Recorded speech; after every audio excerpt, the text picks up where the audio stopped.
This will be a comprehensive look at the new 2D Metroid title, Metroid Dread, the 5th game in the mainline series. Fair warning, this video will contain heavy spoilers for Dread, as well as the previous 2D titles.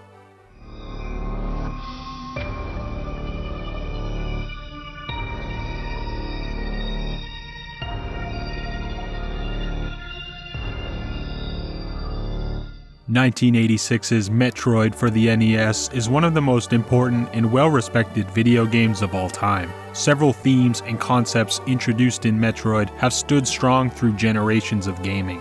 Even today, all it takes is a look at one of Nintendo's Indie World showcases to see the influence it continues to have. The eShop and even store shelves are now home to more Metroid-inspired games than ever before. Metroid was the first popular game to introduce the two satisfying tenets of gameplay we now classify as Metroidvania style: non-linear exploration in a 2D space, and item gating, or requiring the use of certain collectible power-ups to reach previously inaccessible locations. NES Metroid showcased some impressive game design, especially for 1986. The satisfying and rewarding progression structure is attractive to a wide net of players, and this, combined with its sci-fi setting, helps it to appeal better to a more hardcore gaming crowd than something like a Mario or Zelda would. Metroid is the game that started a series which has for a long time been one of the hallmarks of a genre, and to the credit of Nintendo and its development teams, a similar spirit and quality has shown through in all of the Metroid follow-ups, spanning decades after the original's release. Metroid 2 came 5 years later, sending Samus on a mission to a new planet, SR-388. Then came Super Metroid in '94, which took players back to planet Zebes on a quest that still stands in many eyes as a magnum opus and one of the finest forms of the genre. It was post-Super Metroid that the development gaps started to get bigger. Nearly a decade later, Metroid Fusion released on the Game Boy Advance, which took familiar Metroid gameplay and added a deeper narrative, leaving the future of the series wide open for a follow-up. But ironically, that's when it happened. The great Metroid drought of the 2010s left fans of the series without anything new from Samus for nearly 2 decades. She wasn't completely forgotten, however, as Nintendo did re-release some of the classic titles in between new mainline entries. Most recently, Samus Returns, a reimagining of Metroid 2, came to the Nintendo 3DS in 2017, at a point when we hadn't seen even a single release from the 2D series, original or remake, for nearly 15 years. Fast forward to now, and many are still in disbelief that in 2021, or wherever in the future you're watching this, we now have Metroid 5, or Metroid Dread, available on Nintendo's Switch console. Without a doubt, Dread is a true sequel to Metroid Fusion, as it picks up exactly where Fusion left off. Dread's opening sequence even provides a brief summary of prior events in the Metroid timeline. It opens with a series of text blocks and still images, providing quick explanations of both Metroids and X-Parasites, their history, behavior, role, and current status, which is for both currently extinct. The text goes on to give a quick summary of Fusion or Metroid 4's story. As a quick recap, Samus becomes infected by an X-Parasite while supervising the biologic research team on SR-388. The infection spreads rapidly, almost costing her her life, but she is saved by a Federation-developed Metroid vaccine, which grants her immunity to the X. Naturally, with Samus being immune to the X, it becomes her mission to infiltrate the research station. She successfully eliminates the threat of the X by destroying the station and their home planet, SR-388. Due to the extermination of planets Zebes and SR-388, it is believed that the X and Metroids are both extinct following the events of Metroid Fusion. That is, until the very beginning of Metroid Dread, when the Galactic Federation receives a mysterious video transmission showing a live X-Parasite. The video source is traced back to a planet called ZDR, which ends up being the setting for the entirety of Dread. This footage clearly sets off alarm bells for the Federation. If not truly extinct, the X would pose a severe threat to the galaxy, especially with the Metroids, their natural predators, also now believed to be a defunct species. In response, the Federation deploys 7 high-tech robots, the Emmy, to investigate ZDR. The Emmy's purpose is to extract materials from the planet's surface for research. These robots are exceptionally mobile and are made of, quote-unquote, the strongest stuff in the universe, so the Federation has high confidence in a successful mission. But soon after their arrival on ZDR, all communications with the Emmy are lost. The Federation has to investigate, and they know exactly who to call. This operation is far too dangerous for anyone else, but since Samus Aran is immune to the X, naturally she is tasked with the mission of visiting the planet's surface. Soon after she lands on the planet, she discovers a vast underground facility in which she encounters a super powerful Chozo warrior who drains her of her powers and leaves her for dead. It's here where the classic Metroid Collect the Power-Ups game begins. Samus regains consciousness, and we take our first real steps on the journey through the caverns of planet ZDR. From the minute you kick off as Samus, you get a natural, visceral sense of how great the controls are. From the satisfying sounds of her footsteps to the slight rumble of the controller when she slides or parries, controlling Dread Samus is an experience in itself. It's almost a game design cliche at this point, but it's so important for a platforming character to feel good and to be fun to control. This latest iteration of Samus definitely keeps this maxim in mind. It becomes apparent as you are flying around Artaria, the game's first area, that control is one of the areas in which Dread is so clearly head and shoulders above the other Metroid games. And though I wouldn't say the series' older entries control poorly, it's clear that Dread is the more modern game with the more refined control scheme. It's no surprise that Dread reminds me of Samus Returns the most, and this makes sense, due to the Nintendo 3DS game being the most recent Metroid release. Plus, both games were developed by the same team, Spanish development studio Mercury Steam.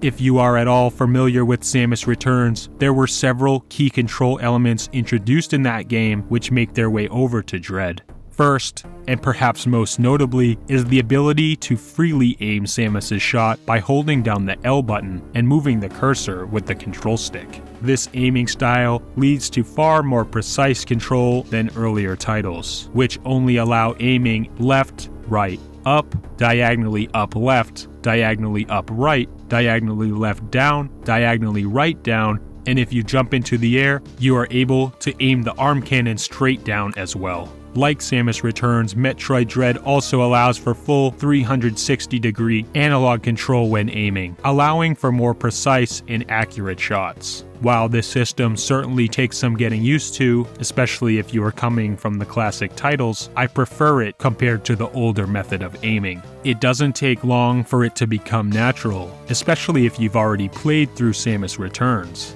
Players coming straight from Samus Returns will feel right at home with this new system. One slight change is that Dread now allows downward aiming while standing still, even outside of free aim mode, which is a first for any Metroid title. For example, if Samus jumps while shooting downward, she will continue to shoot downward when she lands.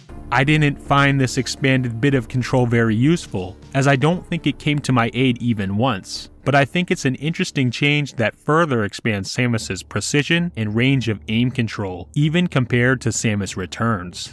Also returning is the melee counter, a quick, weak attack where Samus swings her arm cannon upwards to block incoming enemies. Despite the counter itself not doing a ton of damage, a successful counter, or parry as I like to call it, allows Samus to automatically lock onto the enemy and fire away, which typically leads to instant death for most of the game's critters. In Dread, Samus can now use this melee attack while running and or jumping, making it more viable as a standard attack. When taking down foes, I usually stuck to the traditional run and gun formula and only used the counter when I needed to, so this particular improvement to the melee attack didn't add much during my playthrough. Even so, it's nice that it's there, and is sometimes useful in a pinch. Another new control feature you'll notice right away is Samus's brand new slide ability. First introduced in the game's reveal trailer, the slide wastes no time in making itself useful. You learn how to slide under low, narrow gaps from the tutorial that takes place as soon as you gain control of Samus. These short and low slidable gaps are what you'd traditionally pass through by using the Morph Ball, but with Samus's new slide, you can shoot through narrow spaces with an ease and fluidity not possible in other Metroid games. This slide removes the relative clunkiness of having to stop and push down on the control stick twice to activate the Morph Ball. Now to enter low crawl spaces, all you need to do is tap a shoulder button, and Samus seamlessly enters narrow gaps directly from a run, no stopping needed. The slide, while it can be seen as insignificant at first glance, adds a lot of depth and nuance to Samus's movement.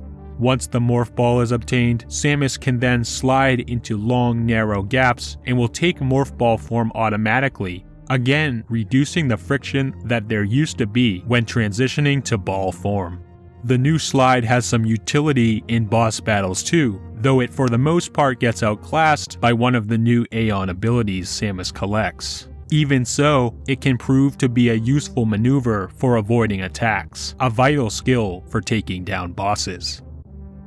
Speaking of Aeon abilities, these are another relatively new concept that returns from the previous game on 3DS. Samus Returns featured 4 all-new special abilities that ran off of a gauge called the Aeon Meter. These abilities were mapped to the 3DS D-pad and helped Samus with various objectives, like highlighting hidden breakable blocks, slowing down the flow of time, and shielding her from some environmental hazards.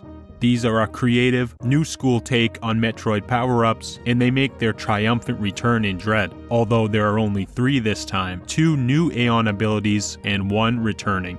The Phantom Cloak turns Samus invisible for a short time, which is useful to hide from Emmy or to get through certain doors that are auto-locked via security camera. Flash Shift is essentially a mid-air dash, which I found super useful for dodging during boss fights and evading pressure pad locks. And Pulse Radar returns from Samus Returns, which helps you discover breakable blocks on the map that are hiding secrets, whether that be collectibles or a new way forward.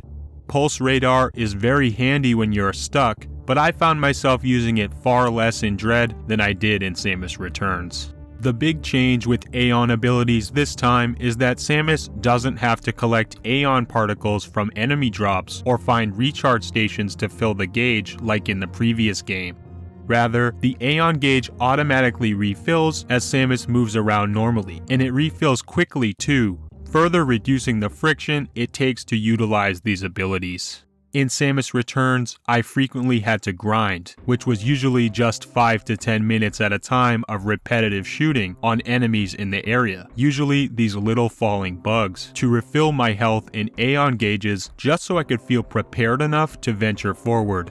Farming the infinitely spawning bug is a classic Metroid tactic that has pretty much been in every Metroid game, and though these kinds of infinite enemy spawns still exist in Metroid Dread, the need to actually use them in the traditional grindy way is pretty much non-existent. While ZDR's underground labyrinth is still very dangerous, the combination of a quickly recharging Aeon gauge, ample missile and energy upgrades, and smartly placed recharge stations bring a fantastic change and modernization to the series. There is less of an onus in Dread to worry about your resources. Those grindy moments that occur when you're dry of Aeon in Samus Returns don't happen here. And not worrying as much about your health or missile count leads to a renewed focus on exploration, and again, less friction. A theme I keep coming back to when reflecting on Dread. Dread's designers have a real understanding of what makes the series tick, and the increased focus on immersive adventure and lesser emphasis on resource management is a modification that in my opinion works extremely well. Samus is one cool lady, and one cool lady is exactly what I want to be when I'm playing. I don't want to be stuck farming little bugs for energy drops or missiles. Instead, I want to be exploring, conquering, and feeling strong, especially at later stages in the game when I've put in the work and done my due diligence collecting power-ups. And this is exactly what Dread gives us without as much as a second thought. It cuts the fat and leaves us with the meat. For example, while progressing through the game, I noticed there is less deliberate backtracking required. Rather, two-way teleportals are conveniently placed around the map, connecting you back to previous areas you need to visit. The addition of these teleportals A. helps cut down on wasted travel time, and B. helps point you in the right direction when you need it. As fun as it can be scouring the map in a Metroid game, trying to figure out where to go next, it can be equally as frustrating and discouraging. The teleportals give a little more direction to your backtracking, which goes a long way if you happen to get stuck. I was never really frustrated while playing Metroid Dread, or at least never frustrated at something that wasn't my own fault, like the failure to learn a boss's attack pattern, or failure to realize that even without the gravity suit, I could still make this jump. It's not like I didn't get stuck during Dread either, because I did, a handful of times, sometimes for hours on end. But when I was stuck, I still had a pretty good general idea of where I had to be, and I wasn't off wasting my time in some far away zone. These teleportals and a good map system, complete with customizable beacons, make traversing ZDR's caverns a breeze. And this smoothness is something that helps put Dread in the upper echelon of Metroids for me. It's just so much fun to play. The wonderful result of a developer becoming comfortable with a series. The modernizations that Samus Returns brought, like better aiming, Aeon abilities, and the melee attack, were all built upon and improved in Dread, which helps make it the true modern Metroid we've waited so long for. Metroid Dread undoubtedly feels like a 2021 game, while never straying too far away from the roots planted firmly by the classic titles that came before it.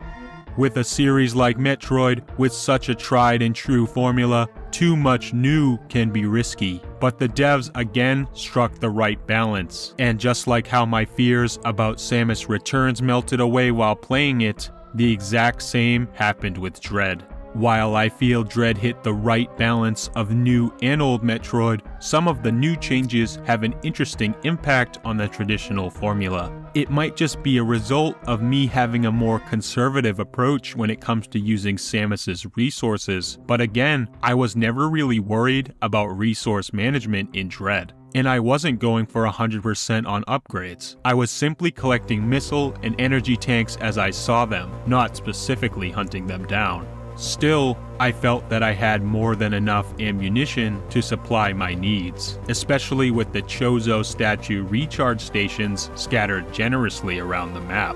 The only time resource management really became a thing was during some boss fights. If I was spamming missiles at a boss and not being as accurate as I could have been, carelessly shooting without knowing the weak point, I did eventually find myself dry of missiles. But these are really fringe scenarios, and at the end of the day, it's my fault rather than the game's fault. In the big picture, I wasn't really worried about my ammunition, and for that, I'm glad. It's pretty curious too, because you might think that since this was the case, then finding hidden missile and energy tanks would be less of a reward, and lose their meaning during the later half of the game. Which is correct to an extent. But not really being concerned about my resources made me realize that most of the time in Metroid, I don't really want the upgrade because then I'll be able to shoot 2 more missiles. Rather, I want the upgrade because I want the satisfaction of crossing the barrier or mini puzzle that stands in my way of collecting it. While we're on this topic, Dread introduces 2 types of missile tanks. Finding a regular missile tank gives Samus 2 additional missiles, while a missile tank plus provides her with 10.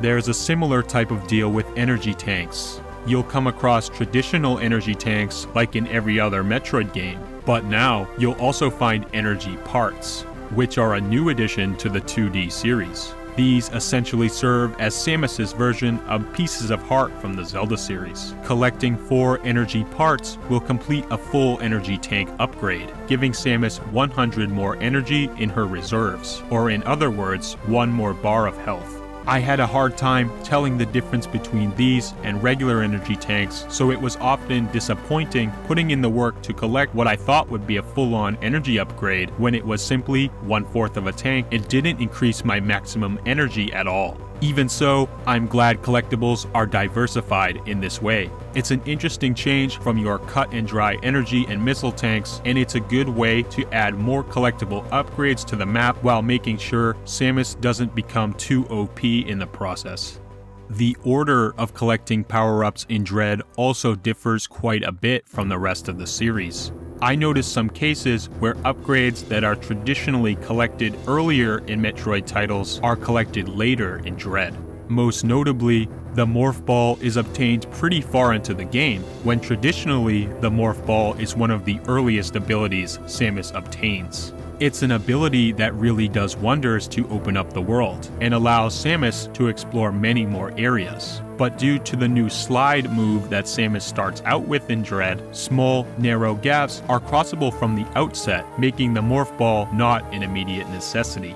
It's very interesting to progress so far in a Metroid game without using the Morph Ball, and pretty refreshing, to be honest. Using some of the new upgrades early game, like the Spider Magnet and the Phantom Cloak, is a welcome change from the typical upgrade order found in most Metroid games. This helps make Dread feel really new, and it gives a real added layer of mystery.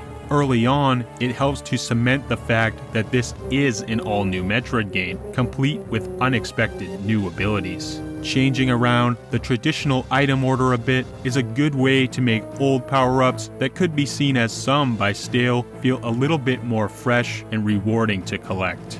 Early on in my quest, I encountered several narrow gaps that were raised a bit off the floor.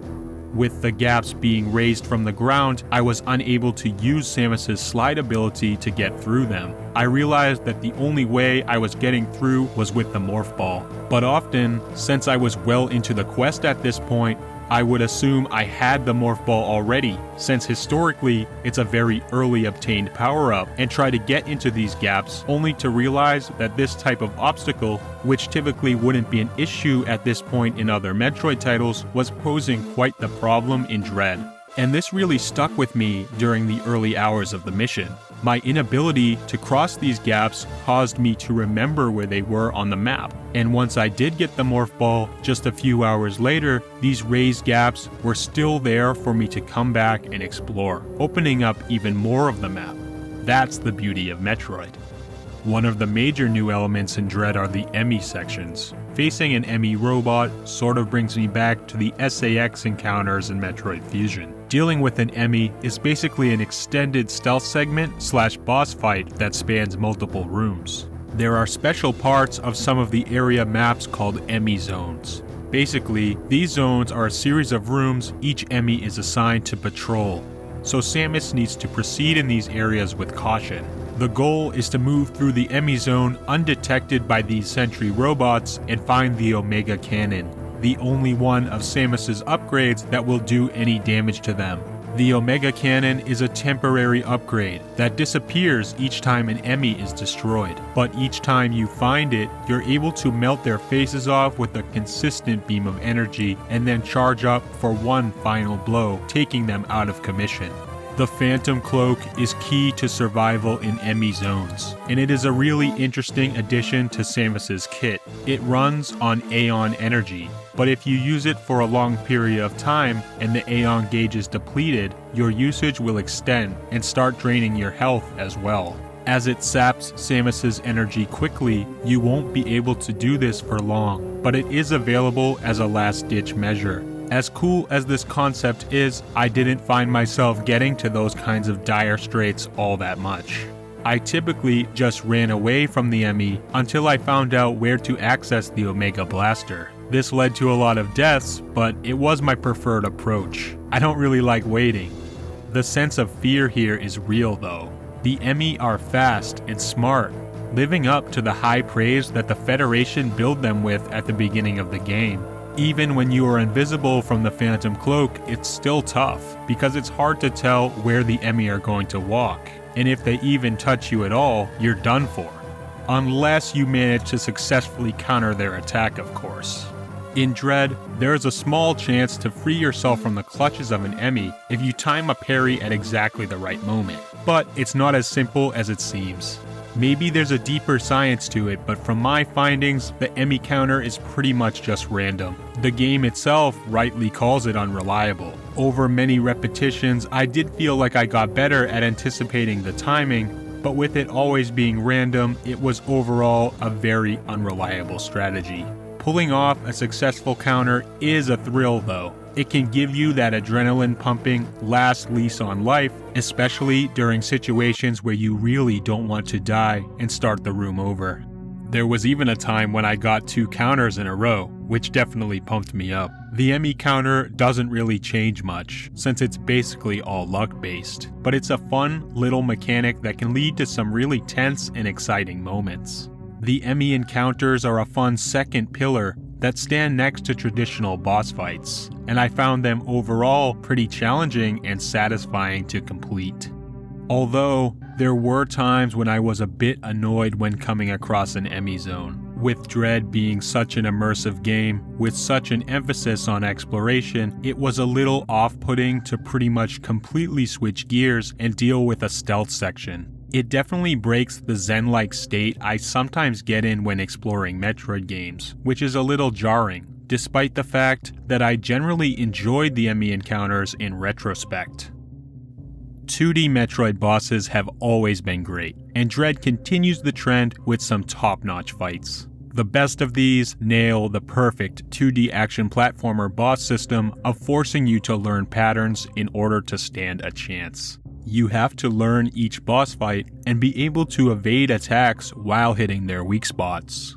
Dread's bosses are all too strong to be able to brute force them, so if you think you can just spam missiles while taking hits for an easy win, you probably won't succeed. This makes them all, for the most part, really interesting and memorable encounters. Some of them seem impossible at first, especially the last boss, but you amaze yourself once you start to learn the patterns. Once you do, it's a great feeling having them at your mercy, and skillfully evading their every move then becomes a cakewalk. It's an age-old system that never fails to be unbelievably satisfying. Spanning every encounter, the game has fantastic boss fights. While not bad bosses, I found the many Chozo soldier fights to be a bit repetitive though. While I don't mind repeated bosses in games, and even if the fights were slightly different, I generally prefer new bosses, especially in a Metroid game when there can be interesting new alien creatures around every corner. For me, some standout bosses include Experiment number Z57, a huge beast which brings Samus to a dangerously epic setting, barrages her with some tough to dodge attacks, and encourages an interesting way to deal heavy damage via the new Storm Missiles power-up. Drogaiga, a boss who is more of a multi-part puzzle than a deadly encounter, and of course, Returner Kraid and the game's final boss, Ravenbeak. Throughout previous Metroid titles, Kraid has always been a large-scale fight which was impressive for any console it was on, and the Kraid fight in Dread is no exception. It happens pretty early on, and Samus is far from a beast at this point in the game, so the Kraid fight definitely marks the start of a difficulty spike. The fight calls back to the iconic Kraid encounter from Super Metroid. The same belly spike missiles and flying fingernails are still here, but now there are the added elements of dodging these bouncing balls of purple pus, climbing up the belly spikes that stick to the sides of the chamber, and clinging to the spider magnet pad on the upper back wall so you can shoot Kraid in the face. With a myriad of attack patterns, Kraid took a few go-arounds for me to learn how to stay safe, but with some tight movement and neat use of the new spider magnet, I soon triumphed over Kraid and enjoyed some of the game's best cutscenes to follow. The entire Kraid fight is a spectacle, and one of the best moments of Dread, fanservice-y or not. Finally, I want to talk about the Ravenbeak fight, the 3, technically 4-phase final boss. Late-game Metroid is pretty much a power fantasy, and Dread is no exception here. Samus, with all abilities, is pretty much OP, and there are few things more satisfying than beating the game and doing a victory lap around the map, destroying everything in your path, and grabbing any collectibles you might have missed due to not having the correct power-up at the time.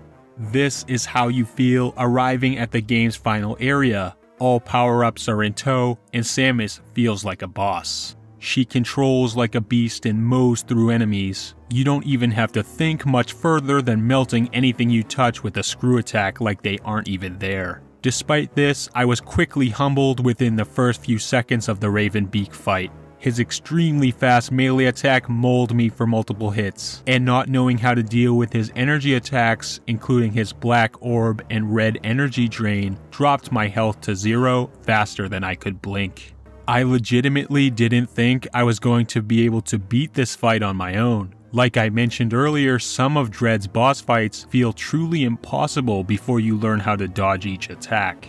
However, after dozens of failed attempts, I learned how to evade his every move, space jump away early from his claws, 4 missile hits destroyed the black orb, etc. Soon, I was clearing some of his attack phases without even getting touched, and doing better and better with each attempt. A few hours later, I was victorious, and it was a feeling I won't soon forget. Raven Beak is one of the best 2D bosses I've played in recent memory, and probably one of the best I've ever played, period.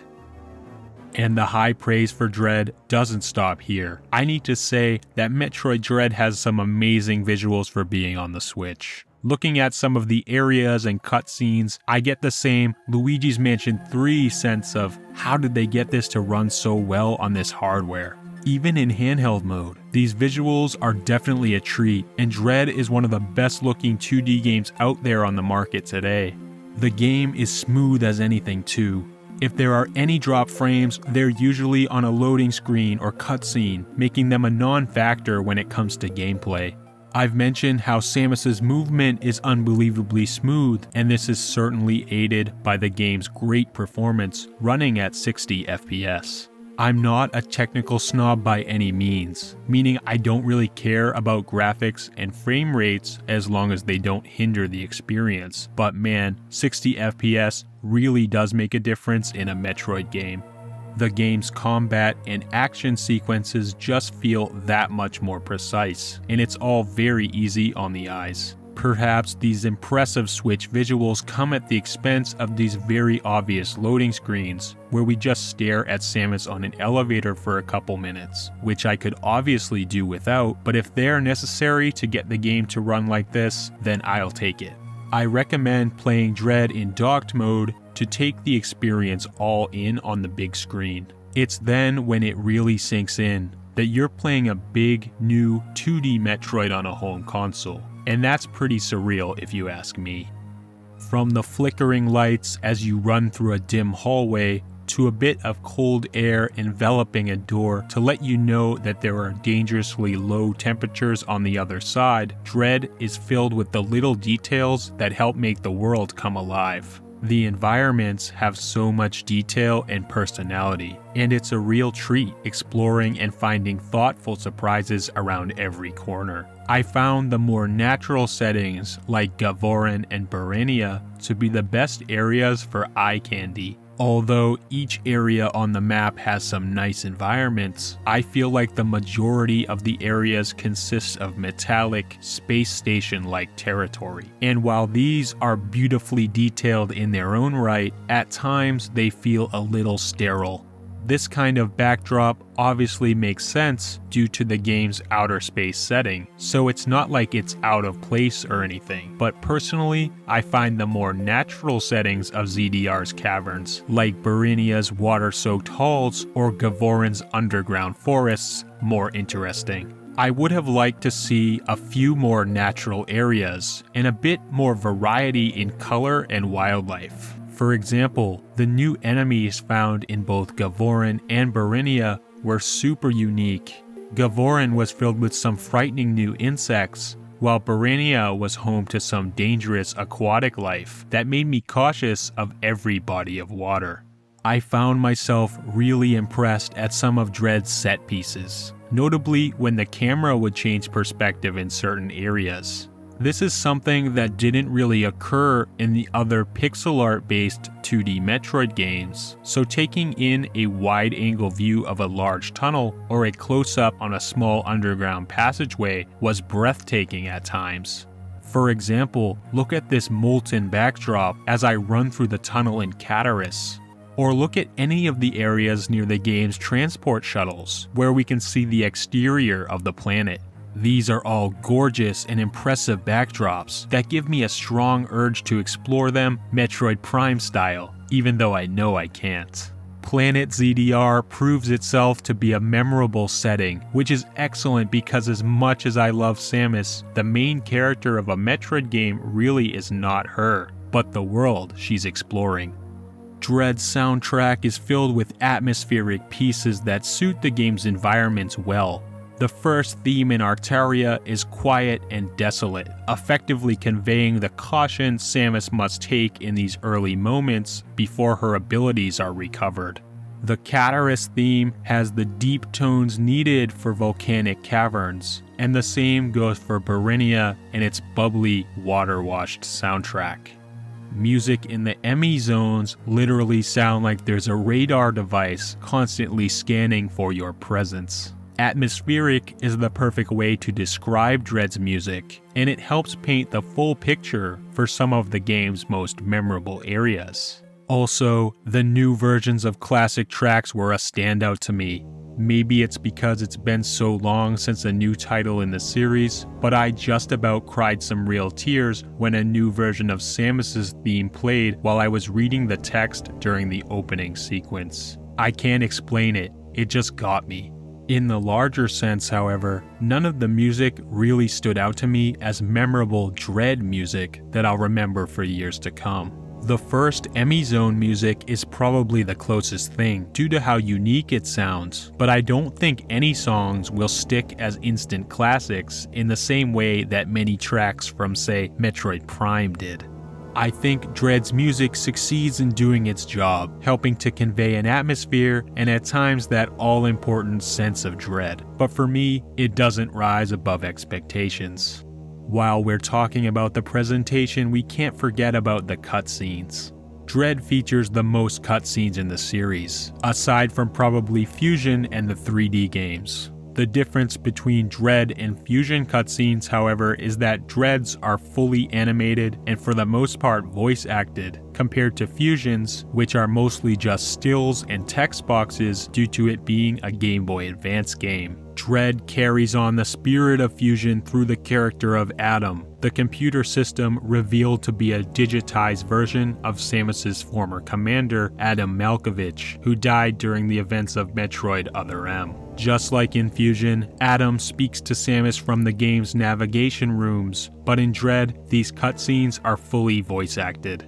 The ghostly voice of the computer Adam really sounds like someone speaking to Samus from the afterlife, and the slight tone of menace in his voice helps paint his character all the more deeply. Before Dread, I didn't know if Metroid needed voice acting, but I have to say, here it's done perfectly, and all things considered, I loved it. Major characters like Quiet Robe and Ravenbeak get voice-acted cutscenes also, all performed in the Chozo language. These cutscenes, while they did take me out of the exploration headspace, are a nice touch to help set up the scene and break up exploration segments.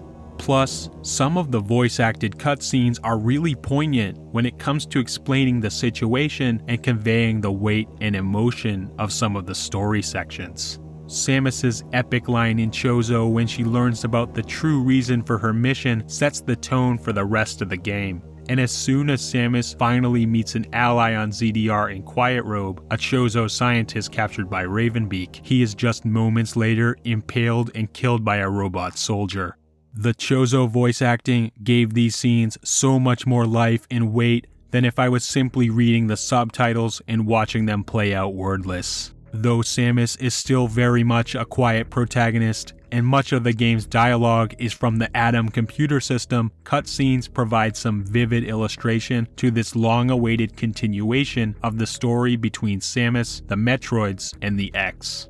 I realize cutscenes are a divisive topic in Metroid. And though I really enjoyed the voice-acted, story-focused cutscenes, Dread contains another type of cutscene that doesn't really serve the same purpose. Similar to in Samus Returns, a lot of the time when you are dealing big damage to an enemy, usually a boss, it's right after you perform a successful melee counter. These moments will often lead to a chance where you're able to barrage the enemy with missiles, all while Samus provides some acrobatics to admire while you pelt the enemy. The major complaint with these moments is that they definitely take you out of the boss fight for a bit, as they are essentially a transition from a traditional 2D Metroid boss fight to more of an action game cutscene or short quick-time event. I can see how this change of pace can be jarring. There is definitely an argument between having these button-mashy counter QTEs versus getting hits on a boss the traditional way, which rewards accurate and precise play instead. And I get it. The QTEs can feel a little bit cheap, as you're essentially invincible during these moments, so they're just a bunch of free missile hits. Overall though, I don't find them much of an issue due to two reasons. One, there is enough traditional gameplay during boss fights that I don't feel like much is lost dealing with a few of these QTEs. And two, they're awesome, thrilling action scenes, which serve as a nice reward for nailing the timing on a melee counter. Enjoying a fantastic action scene of Samus completely messing up an enemy's face is a different kind of satisfying. And I really think it works for Dread in particular, especially with it being the big, grand return of Metroid to a home console. Samus is just so darn cool in these games, and these cutscenes really help her personality shine through. I love how she stylishly puts an end to Corpius, the game's first boss, and especially Kraid. I mentioned earlier that meeting and beating Kraid led to bar none some of the best cutscenes in the game, and I mean it, because from these scenes, without any words or explanation, it's clear that Samus and Kraid have a long history, and Samus's body language screams that she is fed up with him being in her way. Kraid's presence in Metroid Dread was the big spoiler that was revealed pre-release by Nintendo, and I did see it beforehand, which unfortunately destroyed the surprise factor. Still, this doesn't change the fact that it was a superb boss fight and one of the best sections of the entire game for me. Dread starts off with a lot of questions. Where are the X? Who is that Chozo at the start? And why are the Emmy now attacking Samus? But as we adventure through ZDR, we slowly learn more and more about what's really going on.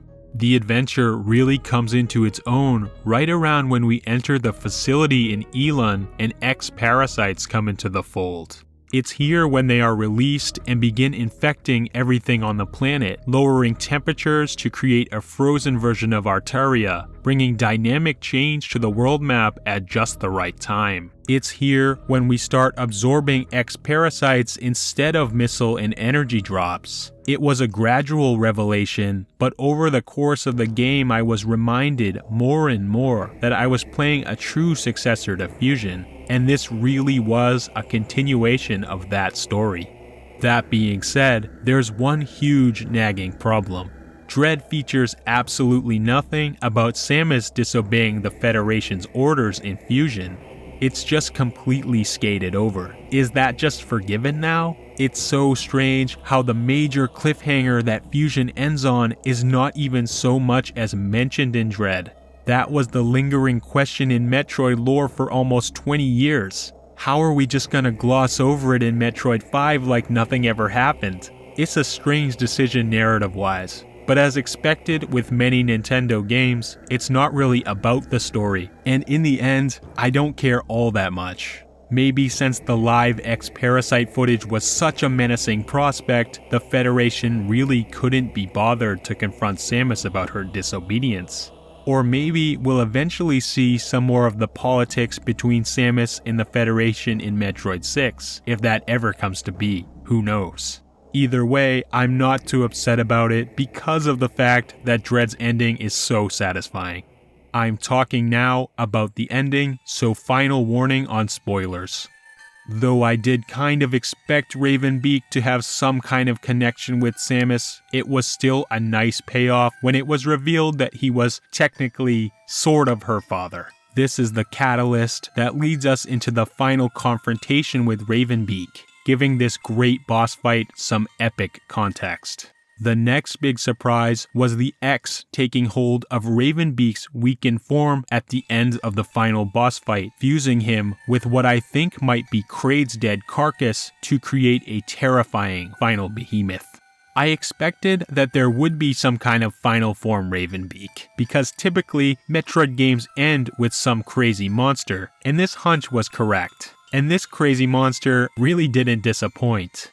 Instead of a true final phase to the fight, the game, in typical Dread fashion, goes full QuickTime event, and Samus goes Incredible Hulk due to her Metroid DNA. With the help of the new Metroid suit, which looks amazing by the way, absolutely melts Ravenbeak X's face off. After the Ravenbeak X parasite abomination is destroyed, we are treated to the ultimate fan service as the game's final segment, a timed escape scene, harking back to Super Metroid and other classic titles. As a longtime Metroid fan, I have to mention this was the one other part of the game that made me emotional. This final escape sequence, while relatively simple, felt like an out-of-body experience. It was such a good callback and a great treat for fans, and it all leads up to the final climax. When Samus reaches her ship just in time, she's warned that her new Metroid suit is far too powerful and will fry the ship's system. In a final act of saving grace, Quiet Robe reveals himself in her ship, reincarnated via an X-parasite, and through the power of his original memories, steps in to restore Samus's regular power suit, allowing her to jet off the planet with seconds to spare, leaving ZDR in the dust as it's blown from the galaxy. I feel as this is a truly fitting end to the saga of the Metroids and the X. A meeting of both forces at a peak that results in equilibrium and harmony, and what we think is the final extinction of both species, aside from the Metroid, Samus Aran herself.